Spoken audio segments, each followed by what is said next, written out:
Assalamualaikum warahmatullahi wabarakatuh. Apa kabar semuanya? Semoga selalu sehat, dilancarkan rezekinya, dimudahkan segala urusannya ya. Amin. Di video kali ini saya akan berbagi informasi mengenai aturan terbaru bantuan sosial PKH tahap pertama tahun 2024 di bulan Januari tahun 2024. Kira-kira ada aturan terbaru seperti apa ya? Maka dari itu simak terus videonya sampai selesai agar supaya tidak ketinggalan informasinya. Oke, langsung saja pada berita pentingnya ya, yaitu peraturan bantuan PKH di tahun 2024 mendatang. Nah, untuk para KPM PKH dimanapun kalian berada, jadi di tahun 2024 nanti ada aturan terbaru ya mengenai pencairan bantuan PKH di tahun 2024.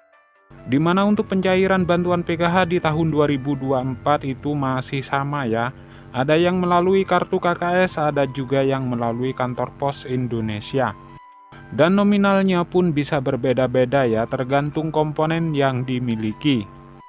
Selain itu juga sudah ada peraturan yang sudah ditetapkan dalam hal pencairan PKH di tahun 2024. Jadi untuk bantuan PKH itu adalah bantuan bersyarat ya.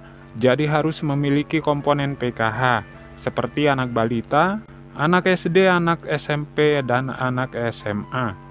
Kemudian penyandang disabilitas berat dan juga komponen PKH lansia serta komponen ibu hamil.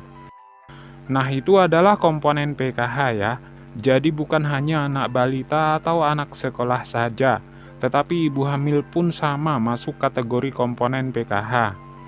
Kemudian dari 7 komponen bantuan PKH tersebut, ada 13 kriteria yang menentukan bantuan PKH-nya bisa cair.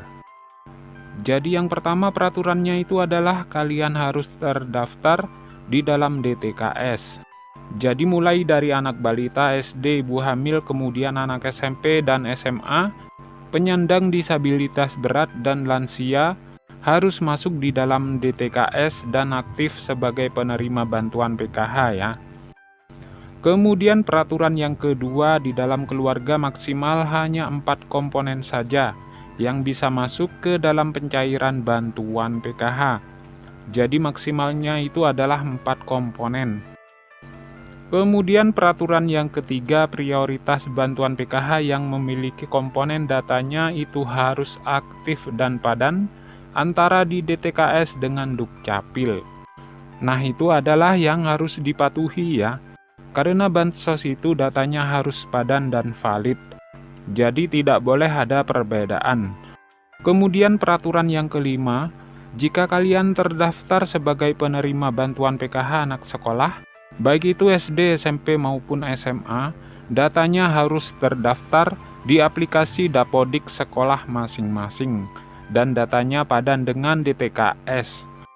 Jadi tidak boleh ada perbedaan. Selanjutnya peraturan yang keenam, untuk komponen PKH balita yang disebut sebagai komponen PKH balita itu adalah hingga anak yang kedua saja ya. Apabila ada balita ketiga ataupun balita keempat dan seterusnya, maka sudah tidak dapat dibilang penerima PKH lagi ya. Karena cukup dibatasi sampai balita kedua saja. Selanjutnya untuk komponen anak balita umurnya itu adalah umur 0 sampai dengan 6 tahun. Jadi jika sudah lewat 6 tahun itu bukan kategori anak balita lagi ya, tetapi sudah masuk ke jenjang anak sekolah SD. Selanjutnya peraturan yang ke-8 yang dianggap komponen disabilitas itu hingga 4 orang saja ya. Jadi maksimalnya itu ada 4 orang ya yang bisa menerima bantuan PKH disabilitas dalam satu keluarga. Kemudian selanjutnya, untuk komponen lansia, peraturannya adalah yang dibilang komponen PKH lansia sama ya, seperti penyandang disabilitas, yaitu maksimal 4 orang saja yang masuk dalam pencairan PKH. Jadi dalam satu keluarga maksimal 4 orang ya, untuk penyandang disabilitas dan komponen lansia. Kemudian peraturan yang selanjutnya untuk komponen lansia tersebut usianya harus mencapai minimal umur 60 tahun. Kemudian yang selanjutnya untuk komponen cucu, itu juga bisa masuk ke dalam pencairan bantuan PKH asalkan lolos sebagai penerima dan memenuhi persyaratan. Kemudian peraturan yang selanjutnya untuk komponen ibu hamil. Nah, yang dianggap atau dibilang komponen ibu hamil adalah hanya sampai kehamilan yang kedua saja. Jadi apabila hamil yang ketiga kali atau keempat kalinya, itu sudah tidak bisa dapat bantuan PKH. Jadi sudah tidak bisa dihitung komponen PKH lagi. Kemudian peraturan yang terakhir, jika di dalam anggota keluarga memenuhi atau memiliki lebih dari satu komponen, maka yang dianggap penerima bantuan PKH adalah dari nominal yang paling tertinggi dahulu ya. Misalkan ada anak penyandang disabilitas, kemudian juga memiliki anak normal yang bersekolah di jenjang SD. Sedangkan untuk nominal penyandang disabilitas dan anak sekolah SD itu nominalnya berbeda-beda ya. Lebih besar penyandang disabilitas dibanding dengan komponen anak SD. Maka yang masuk komponen PKH adalah komponen disabilitas yang didahulukan. Jadi sudah jelas ya, itu adalah peraturan bantuan PKH di tahun 2024.